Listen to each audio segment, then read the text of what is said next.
Hello student and aspirant, welcome to সাফল্যের চাবিকাঠি YouTube channel. আজকে মিশন ডাব্লিউপি কনস্টেবলের জেনারেল নলেজের একটা নতুন ক্লাস।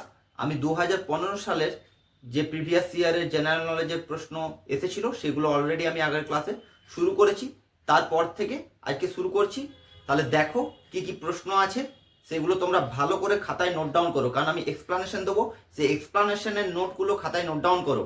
এইগুলো পরীক্ষার আগে তোমাদের রিভিশনে ভীষণভাবে গুরুত্বপূর্ণ হবে। ঠিক আছে, তাহলে আজকে প্রথম প্রশ্ন কি আছে দেখো। সূর্য প্রধানত যে উপাদানগুলি দ্বারা সৃষ্ট, অপশন এ হচ্ছে হাইড্রোজেন ও হিলিয়াম, বি হচ্ছে হাইড্রোজেন ও নিয়ন, সি হচ্ছে হাইড্রোজেন ও জেনন, আর ডি হচ্ছে হাইড্রোজেন ও কার্বন ডাইঅক্সাইড। দেখো সূর্যে কি কি থাকে না, তোমরা জানো যে হাইড্রোজেন এবং হিলিয়াম গ্যাস থাকে। তাহলে কি কি থাকে? হাইড্রোজেন এবং helium. Option A is the correct answer. এবার হাইড্রোজেন আর হিলিয়াম এখানে যে প্রচুর পরিমাণে শক্তি উৎপন্ন হয় সেটা কিসের মাধ্যমে হয় না, এদের নিউক্লিয় সংযোজন হয়। নিউক্লিয় সংযোজন,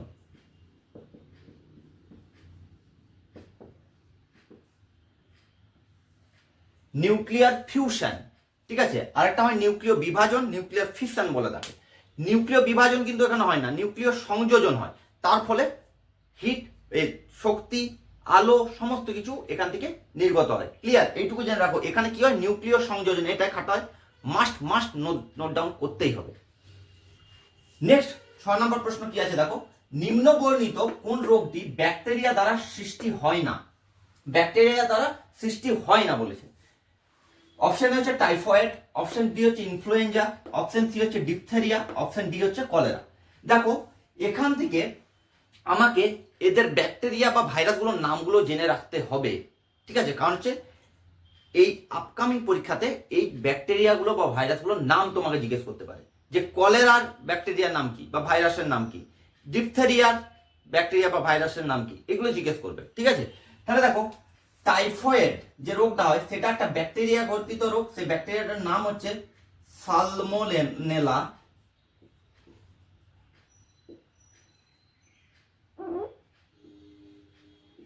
টাইফি। টাইফি থেকে টাইফয়েড করতে পারবে। নেক্সট দেখো ইনফ্লুয়েঞ্জা। ইনফ্লুয়েঞ্জাটাই একটা ভাইরাস।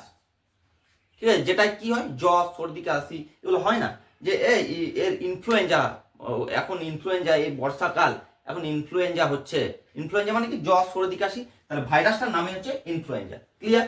এবার দেখো ডিপথেরিয়া একটা ব্যাকটেরিয়া গঠিত রোগ, এর নাম হচ্ছে কর্নি ব্যাকটেরিয়াম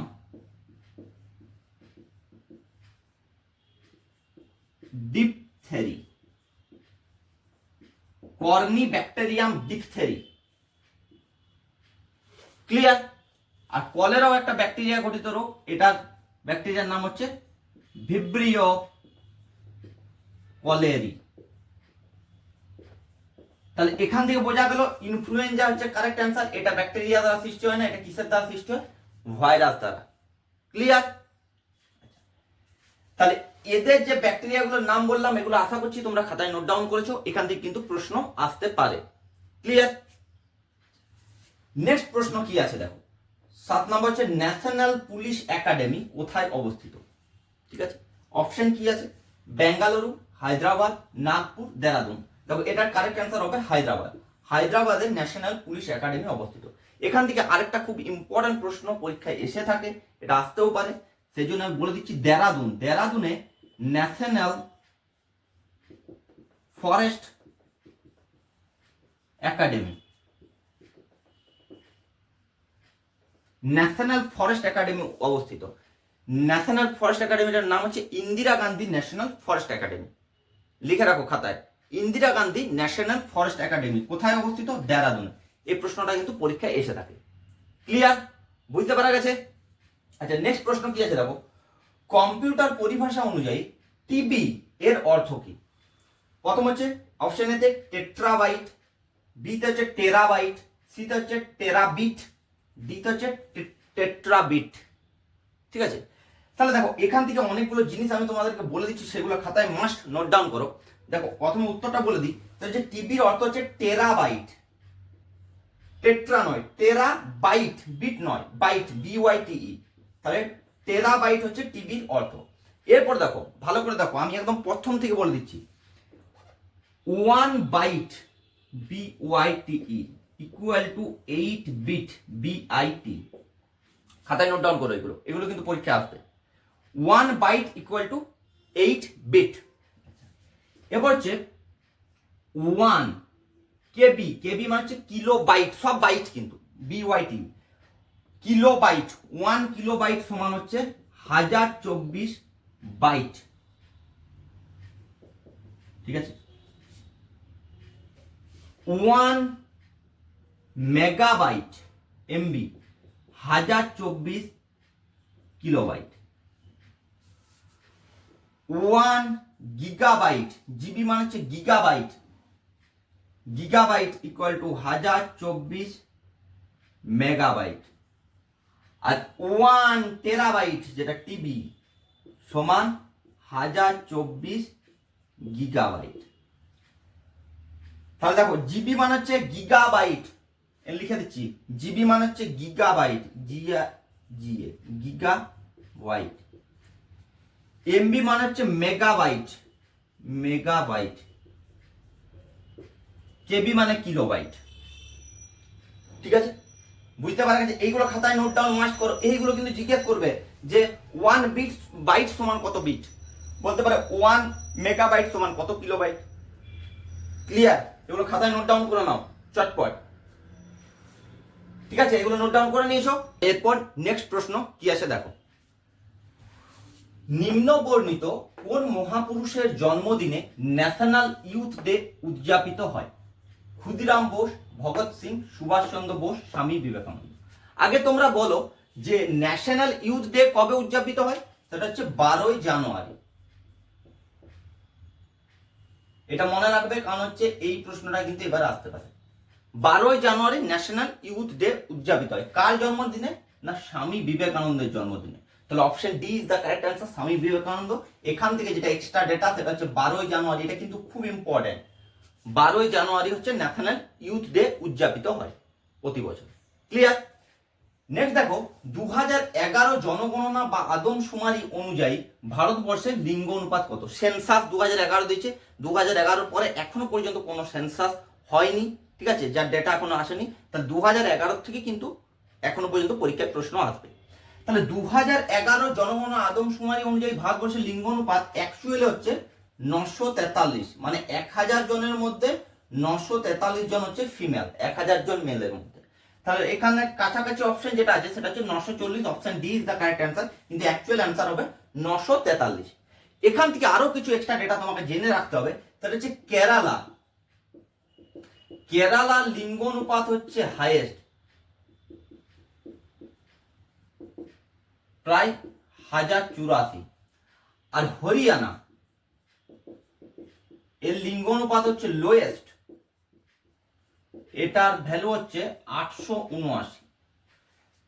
এই দুটো ডেটা কিন্তু জেনে রাখতেই হবে যে 2011 জনগণনা অনুযায়ী কোন রাজ্যের লিঙ্গ অনুপাত সর্বাধিক? সেটা হচ্ছে কেরালা, ভ্যালু হচ্ছে 1084, 1000 জনের মধ্যে।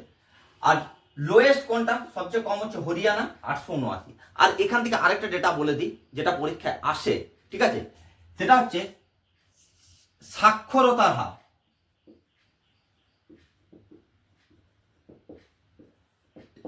এটা হচ্ছে 74.04%। এটা মনে রাখবে, সাক্ষরতার হার। সবচেয়ে স্বাক্ষর রাজ্য ছিল কেরালা, ঠিক আছে, আর কম স্বাক্ষর ছিল বিহার, ঠিক আছে। কেরালার সবচেয়ে সাক্ষরতা বেশি ছিল, কিন্তু বর্তমানে শোনা যাচ্ছে যে মিজোরামের সাক্ষরতা হার 100% হয়ে গেছে, ঠিক আছে।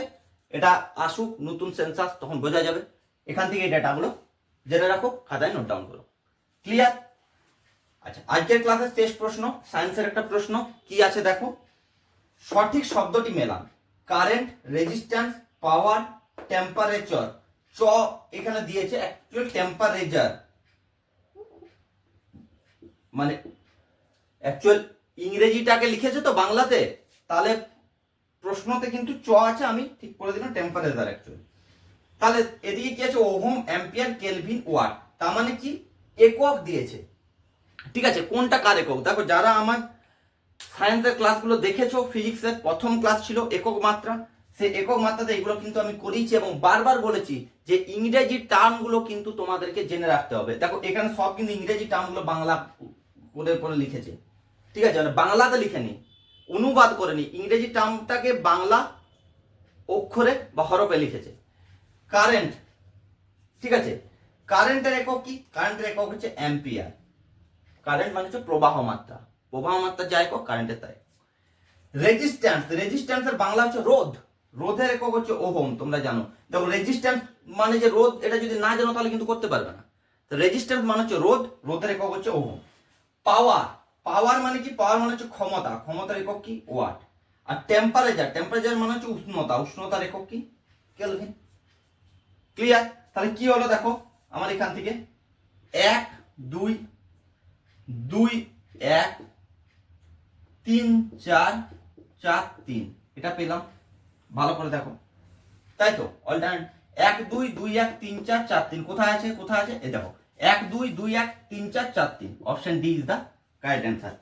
এইগুলোর কিন্তু বারবার বলছি সায়েন্সের ইংলিশ টার্মগুলো মাস্ট জানতেই হবে, ঠিক আছে। এরকম দিয়ে দিলে তখন করতে পারবে না, ঠিক আছে। আমি সায়েন্সের ক্লাসে ওই জন্য বারবার বলে থাকি যে ইংরেজি টার্মগুলো আমি লিখেও দিই, উইদিন ব্র্যাকেটে আমি ইংরেজি টার্মগুলো লিখে দিই। তোমরা যারা সায়েন্সের ক্লাস আমার দেখোনি তারা প্লে লিস্টে গিয়ে পরে ফিজিক্স, কেমিস্ট্রি এসবের ক্লাসগুলো দেখতে পারো, কিছু কিছু ক্লাস দেওয়া আছে, বায়োলজিরও একটা ক্লাস দেওয়া আছে, সেগুলো দেখো, দেখলে বুঝতে পারবে যে কিভাবে তোমাদেরকে পড়তে হবে। তাহলে আজকের ক্লাস এই পর্যন্তই। ক্লাস কেমন লাগলো কমেন্টে জানাবে, আর কি ধরনের ক্লাস তোমরা চাইছো সেটাও জানাবে। ক্লাস ভালো লাগলে একটা লাইক দিয়ে দেবে, আর যারা এখন চ্যানেলটা সাবস্ক্রাইব করোনি তারা চটপট সাবস্ক্রাইব করে দাও, আর এই ক্লাসটা তোমাদের বন্ধুদের মাঝে শেয়ার করে দাও।